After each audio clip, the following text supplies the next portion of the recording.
lady in my office called me from New York and said this rapper was on the phone, wanted to talk to me. I said, well, put him through my cell phone. They connected him.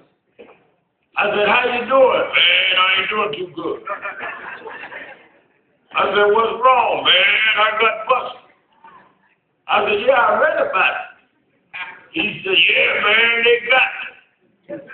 I said, yeah, that's a shame. Yeah, I need your help. I said, you need my help? Yeah, I need your help.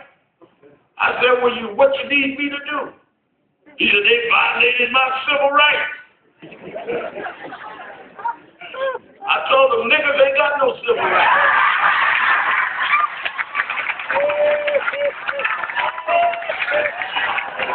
Wow. Whoa.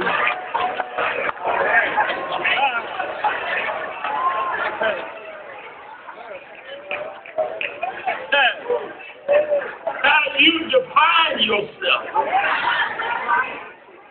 is how you confine yourself. Can you imagine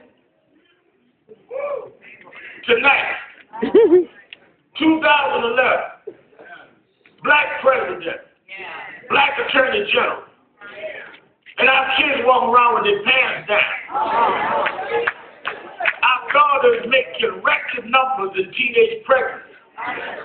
And we are not dealing with it because we refuse to give up the path that God has already brought us out of.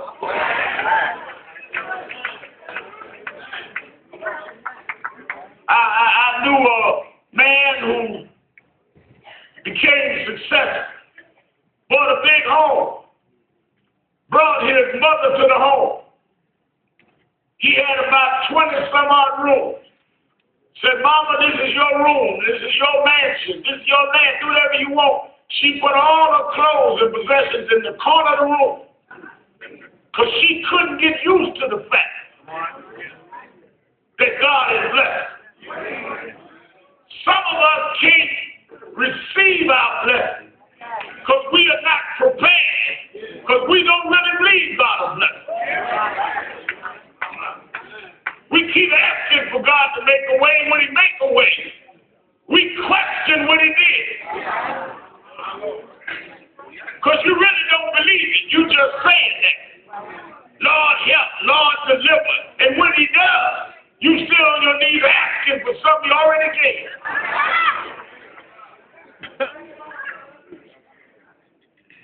So I went back like any good Baptist. I went back to the book.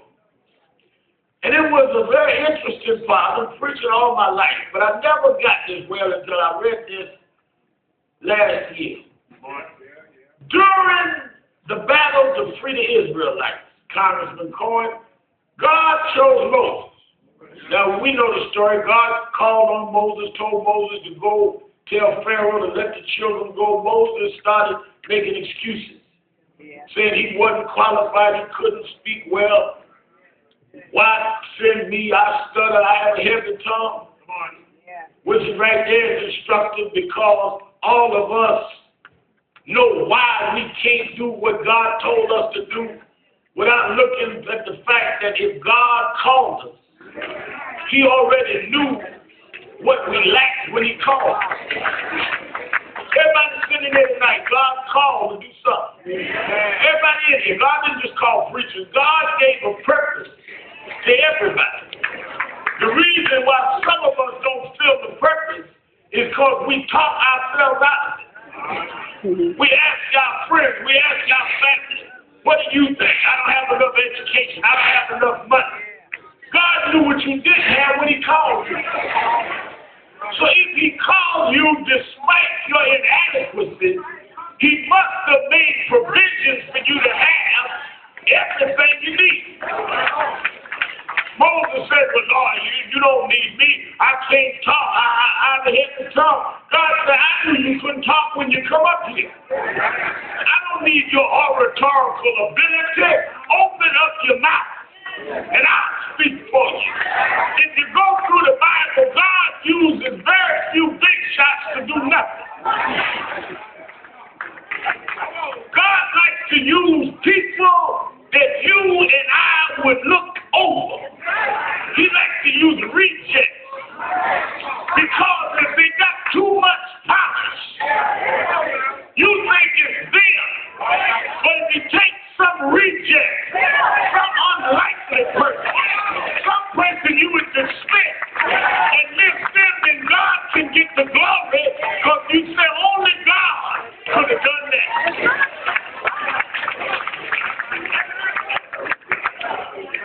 after he got Moses' confidence together, he said, now I'm going to back you up, because anybody God sent, Pastor Smith, he'll back up.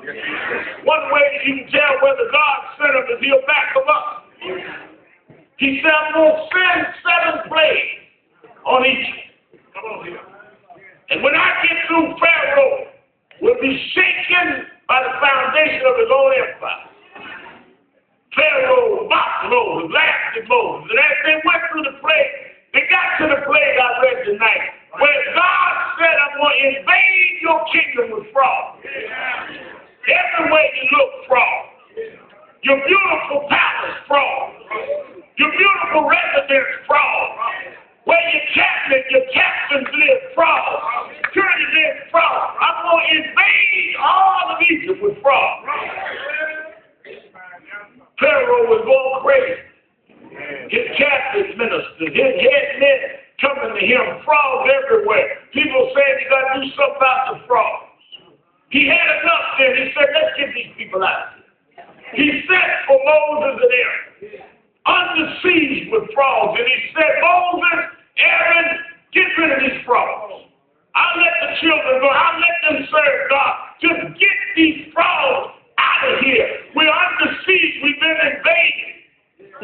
And here's what confused me. Moses said, all right, when do you want me to get rid of these frogs? They're under siege. Now they've been invaded. Pharaoh said, tomorrow. Now you think about you invaded, you under siege. Why would you say tomorrow? Because somewhere in the psychology of Pharaoh, he wanted one more night with them frogs. Well, what's your point, Sharpton? Some of you sitting here tonight done prayed and asked God to deliver you. Ask God to make a way. Ask God to open doors. Ask God to make mountains move out of your way.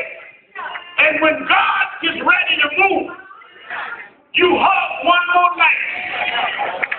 You've been in a bad relationship. You've been in a bad situation. You got bad habits. You got bad carrying on. And when God is ready to break the yoke, you say, not right now. Well, You're not ready to really be saved till you're ready to do it right now. Till you say right now, I don't care what happens. I don't care what my friends think. I don't care what nobody thinks. Right now, take me, Lord. I'm ready to walk away from it all. Delayed salvation is continued sin. uh-oh. Some of y'all shacking up. Come to get your shot on. And then go home one more night with the Lord.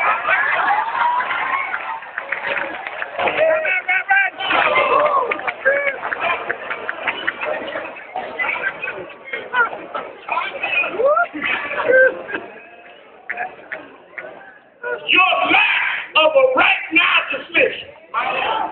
God don't need to be on your schedule. You need to be on God's schedule. But let me tell you the reverse of that. The reverse of that is that if you make a right now decision, it don't matter what nobody else says, God can deliver you right now. You know, I fly a lot. I do 3 or 4 cities a week. Don't matter to me where it is. Don't matter to me what the weather report is. If the plane go, I'm gone. The only time, this is Bible traffic, the only time I won't get on the plane, Reverend Smith, is if they tell me it's the pilot's first trip.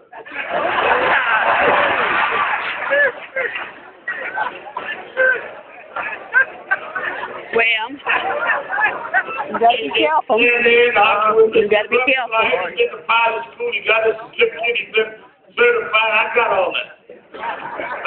don't want to be up there for his first trip. He may go up and we get the clouds, and he ain't never been in charge of the radar before by himself. I don't want to be there the first time. And we may get turbulence and the plane starts trembling and buckle a little bit. He ain't never had the power by himself. I don't want to be there the first time you think about that.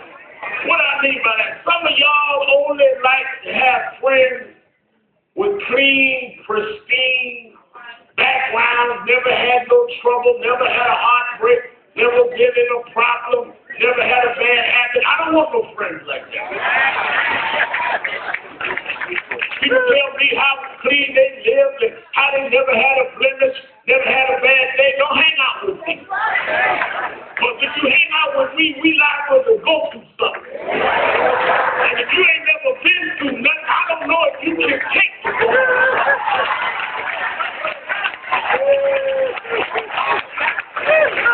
You ain't never had a problem in your life. You ain't never been rattled and shaken. You don't know how strong you are. You hoping you strong. You guessing you strong. But when you've been knocked down, when you've been humiliated, dragged through the mud and talked about it, shamed and disgraced it, somehow God picks you up and cleans you off. You know what God can do because you already done it. I ain't guessing about what God can do. I know what he can do. Because he done it for me.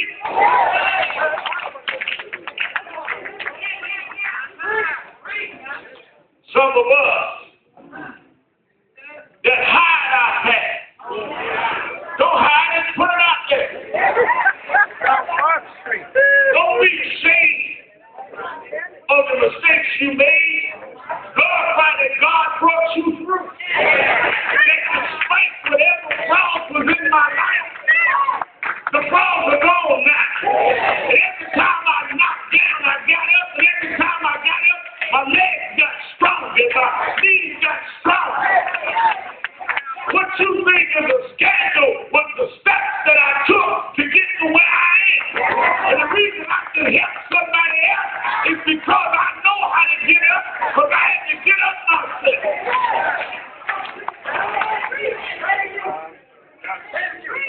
Reverend, you don't know my past. Tell them the past. Put it out there.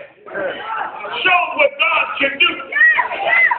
You know, when I face a problem, a lot of preachers I know, when they get in a crisis, get in a problem, they get the Bible out and they start reading Job and start reading Ezekiel. But I tell you the truth, Sister Dottie, when I face a problem, I don't read Job's story. I don't read Ezekiel's story. I find me a quiet place and I hit the rewind button in my own mind. And I think about what God done for me. I'm not talking about stuff you heard about. I'm not talking about stuff I told my best friend. I'm talking about things I thought I'd never get through. I'm talking about corners I thought I'd never turn. I thought about days I thought would never end. I thought sunshine would never break. But somehow, some way, God made a way out of no way. And if God blessed you, if He brought you through,